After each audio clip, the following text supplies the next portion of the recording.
नए साल की शुरुआत हो गई है और इसके साथ ही बिहार में एक बार फिर से चुनावी सरगर्मियां तेज हो गई हैं। अब आप सोच रहे होंगे कौन सा चुनाव तो अभी महीने भर पहले ही संपन्न हुआ। नवंबर में 14 तारीख को चुनावी परिणाम आया बिहार विधानसभा का। तो दोस्तों, विधानसभा का नहीं, आप देखिए पीछे विधान परिषद का जो भवन है उसके सामने से हम ये खबर कर रहे हैं। मतलब एमएलसी, विधान परिषद के जो सदस्य होते हैं उनका चुनाव। कई सीटें हैं जो खाली होने जा रही हैं। आप देखिए, जगदीशपुर से भगवान सिंह कुशवाहा जीत गए हैं, जदयू से एमएलसी थे, वो सीट खाली होने जा रही है। तारापुर से सम्राट चौधरी चुनाव लड़कर जीते हैं, वो सीट खाली होने जा रही है। इसके अलावा मंगल पांडे जीते हैं सिवान से, वो सीट खाली होने जा रहा है। तो कई, राधाचरण सेठ जीते हैं संदेश से, वो सीट खाली होने जा रहा है। इसके अलावा भी दर्जन भर से अधिक एमएलसी की जो सीटें हैं वो खाली होने जा रही हैं और उसी को लेकर अब रस्साकसी जो है वो शुरू हो गया है।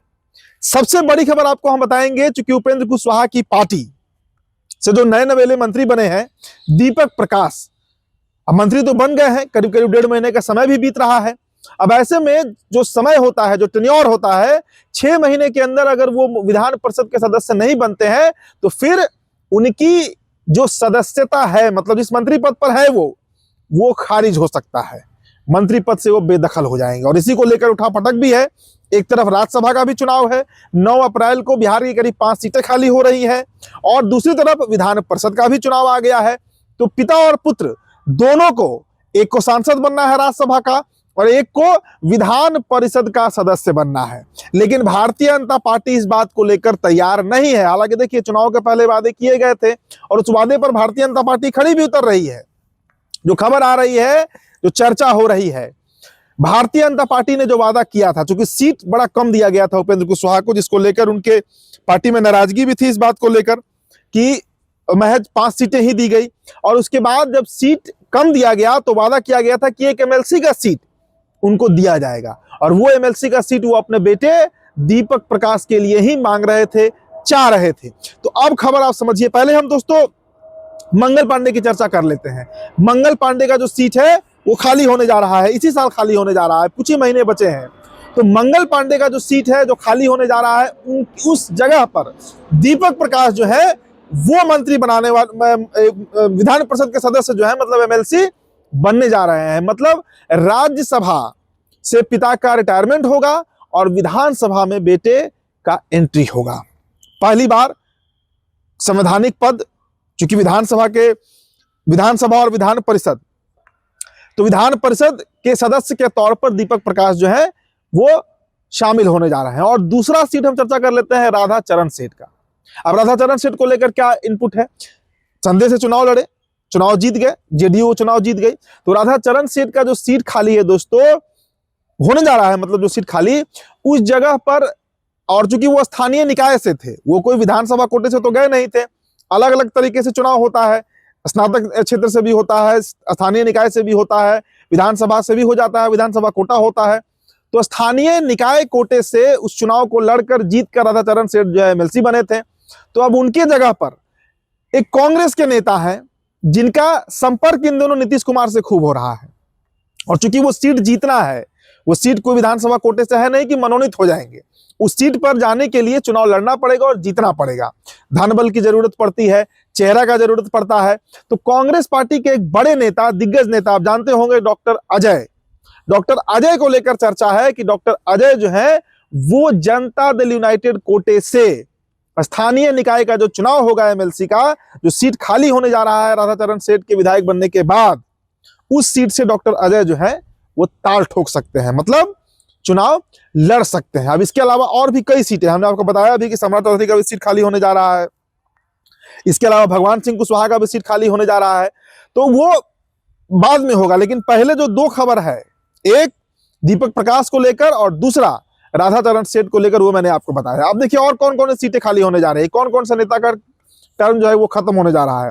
पहले आपको बताते हैं कि साल 2026 की 28 जून को किन नेताओं का एमएलसी का जो टर्म है, मतलब जो उनका कार्यकाल है, वो समाप्त होने जा रहा है। नाम नोट कीजिए। सबसे पहले तो दोस्तों भीषम सहनी, जदयू की मैं बात कर रहा हूं, भीषम सहनी 28 जून को विधानसभा कोटे से ये बने थे, एमएलसी खत्म होने जा रहा है। दूसरा नाम गुलाम गौस का है, गुलाम गौस जदयू में ही है, जदयू कोटे से ही एमएलसी है। विधानसभा कोटे से ही है और उनका भी जो टर्म है वो 28 जून को खत्म होने जा रहा है। तीसरा नाम कुमुद वर्मा का है। कुमुद वर्मा का भी जो टेन्योर है, जो कार्यकाल है, वो 28 जून को समाप्त होने जा रहा है। इसके अलावा कांग्रेस पार्टी से समीर सिंह और राजद से मोहम्मद फारूक, ये दो नाम आप नोट कर लीजिए। चूंकि अब विधायकों की संख्या उधर है नहीं, तो हो सकता है कि ये सीट जो है वो, चूंकि सब विधानसभा कोटे से है, मैं जितने नामों को रख रहा हूं सब विधानसभा कोटे से है, मतलब विधायकों के मत से बनते हैं। तो समीर सिंह कांग्रेस और मोहम्मद फारूक राजद, इसमें से एक सीट तो पक्के तौर पर एनडीए के पास आने जा रहा है। इसके अलावा दोस्तों संजय मयूख भी विधान परिषद के सदस्य हैं। अब खबर यह भी है कि संजय मयूख हो सकता है कि अगर बांकीपुर का सीट खाली हो तो बांकीपुर के सीट से वो चुनाव लड़ जाए, या ये भी हो सकता है कि वो एमएलसी रहते ही जो पीडब्ल्यूडी डिपार्टमेंट नितिन नवीन का था उसके पदभार को संभाले। इसकी जानकारी अभी नहीं है पुष्ट, लेकिन इतना पक्का है कि संजय मयूख का भी जो टर्म है, जो कार्यकाल है, वो 28 जून को समाप्त होने जा रहा है। अब आइए और कितनी सीटें खाली होने जा रही हैं इस साल एमएलसी की। देखिए, अफाक अहमद निर्दलीय जीते थे सारण से, जनसुराज के समर्थन से, अगर आपको याद होगा। उनका भी जो टेन्योर है वो 16 नवंबर 2026 को समाप्त होने जा रहा है, इसी साल 16 नवंबर को। इसके अलावा नवल किशोर यादव, और देखिए ये सब जो स्नातक निर्वाचन क्षेत्र होता है उसके तहत ये चुनाव लड़कर बजाते जीते थे, मतलब ये मनोनीत नहीं हुए थे। तो नाम नोट कीजिए, पहला नाम अफाक अहमद का है निर्दलीय, जनसुराज के समर्थन से। दूसरा नाम नवल किशोर यादव पटना स्नातक क्षेत्र से। तीसरा नाम सर्वेश कुमार का है। चौथा नाम नीरज कुमार का है जो एमएलसी है जदयू से। पांचवा नाम कांग्रेस पार्टी से मदन मोहन झा का है, ये भी स्नातक निर्वाचन क्षेत्र से ही चयनित होकर पहुंचे हैं वहां पर।